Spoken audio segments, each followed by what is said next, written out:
Blessed evening, everyone, and welcome to our Wednesday Bible Study Night, especially to those who are joining us this evening.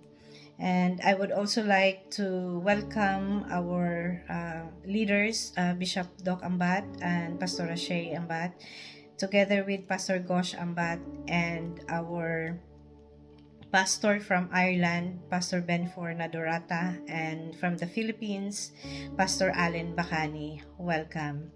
So my name is Mary Grace Damo, one of the primary leaders of Pag-asa Center, under the leadership of Bishop Doc Ambat and Pastor Rashay Ambat.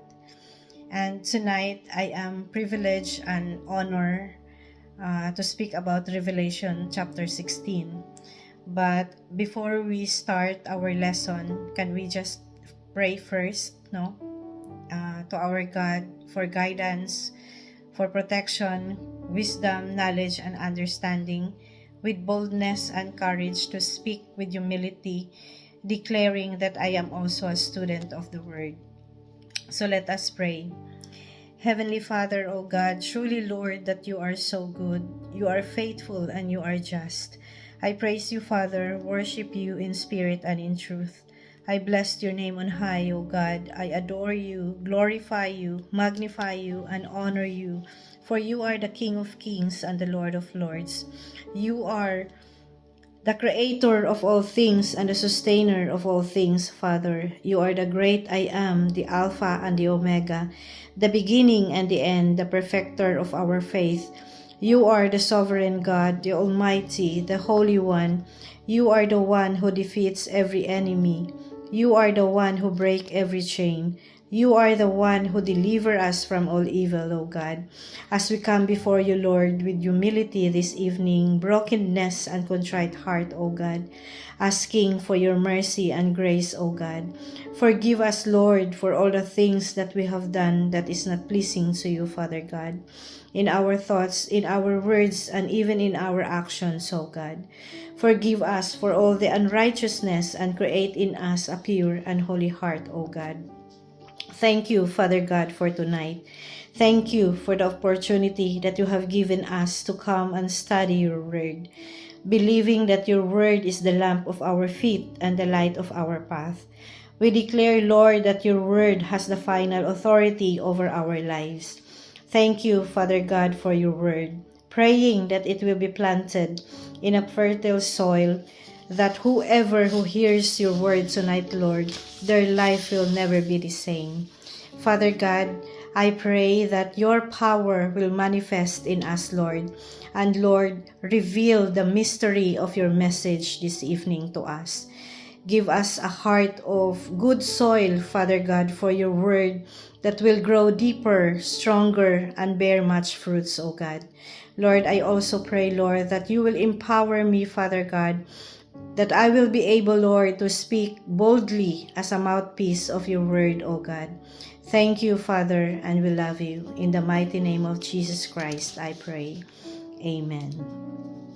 So good evening and welcome once again to our Wednesday Bible Study Night. So tonight we are studying Revelation 16, and I believe Revelation 16 have 21 verses, and it will be divided into two parts. So tonight we will discuss and study the first part of this chapter, which is from verses 1 to 7. So the background of Revelation 16 is about the pouring of 7 bowls of God's wrath upon the earth. So according to the Bible commentary, the 7 bowls are the expression of God's wrath poured out upon the earth during the tribulation, symbolizing the final and most severe judgments against those who have rejected God and followed the beast and its image. So these judgments involve a series of catastrophic events, including boils, sea turning to blood, rivers and springs turning to blood, scorching heat from the sun, darkness, and the drying up of the Euphrates River. So Revelation 16 emphasizes the severity of God's judgment upon those who rejected the Lord Jesus Christ and the consequences of their choices, while also highlighting the righteousness of God's justice. So, Revelation 16, verse 1 to 7, introduces the first 3 7-bowl of judgments. So these judgments are direct response to human rebellion, and in the case of third bowl, a divine retribution for the shedding of the saints' blood. So these events occur within the tribulation, a time of immense suffering and divine wrath on the earth. So the judgments are not random, but they are a necessary consequence of humanity's continued rebellion and refusal to repent. So these judgments serve as a final warning, highlighting the ineffectiveness of resisting God and the consequences of choosing rebellion over submission. So that judgment has come, and they gave praises to God that His judgments are true and righteous. So Revelation 16 verse 7 encourages us to worship God for His righteousness. So praise Jesus, God in the flesh, for living as just and righteous, sinless life, for dying on the cross to pay the just price due sinners, and for rising from the dead in victory over sin and grave. So the passage illustrates that happens when humanity, represented by worshippers of the beast, chooses rebellion over God. So in verse 1, Revelation 16 verse 1, it says, and I'm reading in New King James Version, "Then I heard a loud voice from the temple saying to the 7 angels, 'Go and pour out the bowls of the wrath of God on the earth.'" I believe that the loud voice from the temple was God's voice giving instructions to the 7 angels. So it is God's voice because the temple in Revelation symbolizes God's dwelling place. Revelation 15:8 describes the temple being filled with God's glory, and the role of the 7 angels are carrying out God's commands, and the voice from the temple is giving them instructions to go and pour out the bowls of the wrath of God on earth. So the first bowl is loathsome sores. No? In verse 2, it says, "So the first went and poured out his bowl upon the earth, and the foul and loathsome sore came upon the men who had the mark of the beast and those who worship his image." So first bowl signifies a plague of painful and loathsome sores on those who have the mark of the beast and worship his image. So this judgment is direct attack on the enemies of God, especially or specifically those who have rejected His authority and embraced the Antichrist. So the sores are a symbol of the torment and suffering that they endured, and also serve as a parallel to the plague of Egypt, specifically the boils inflicted upon the Egyptians. So the sores are described as foul and loathsome, emphasizing their painful and repulsive nature. So the sores are reminiscence of the plague of boils in Exodus 9 verse 8 to 11, where the Egyptians were afflicted with painful sores after Pharaoh refused to release the Israelites. So those who worship the beast and received his mark are now marked by God with loathsome sores. Then the second bowl is the sea turned to blood. In verse 3 it says, "Then the second angel poured out his bowl on the sea, and it became blood as of the dead man, and every living creature in the sea died." An angel poured out a bowl of God's wrath, specifically targeting the sea. So the sea becomes like the blood of a dead man, that it will result in the death of every living things in the sea, signifying a devastating loss of life and a disruption, or it would remove the primary food resources of entire world. The second bowl is worse than the plagues that God struck to the ancient Egypt. God turned the Nile into blood in Exodus 7 verse 19 to 21. But this second bowl judgment is more widespread. The language used here suggests it might pollute all oceanic bodies of water. In Revelation 8 verse 8 to 9 describe a partial contamination of the sea. But in this verse, the contamination is made complete. Every living creature in the sea died. So the sea doesn't necessarily become blood, but as of a corpse blood. So it will match the appearance and sickening character of the blood in the dead body. So the third bowl, the water turns to blood. So in verse 4 says, Then the third angel poured out his bowl on the rivers and spring of waters, and they became blood. So the contents of the third bowl poured out into the water supply resources. And as a result, the water supply resource turned to blood. It affects all of the rivers and the springs of water that is now all of the world's fresh water or salt has been corrupted. So this bowl judgment is an enhancement of third trumpet judgment in Revelation 8 verse 10 to 9. So this third bowl judgment affects the water people use for drinking, bathing, washing clothes, and keeping plants, lawns, shrubs, and trees alive, just as the second bowl judgment seems to have affected all ocean waters. So too does the third bowl judgment seems to pollute all the world's fresh water. So in verse 5 to 7 is the righteousness of God's judgment, and it says in verse 5, And I heard the angel of the waters saying, You are righteous, O Lord, and the one who is, and who was, and who is to be, because you have judged these things. In verse 6, For they have shed the blood of saints and prophets, and you have given them blood to drink, for it is their just due.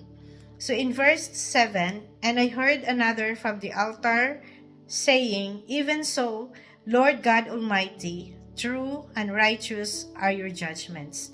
So the Apostle John reports in this verse that he heard an angel in charge of the waters that have just become blood extol God. The angel addresses God as a Holy One and declares that He is just and eternal.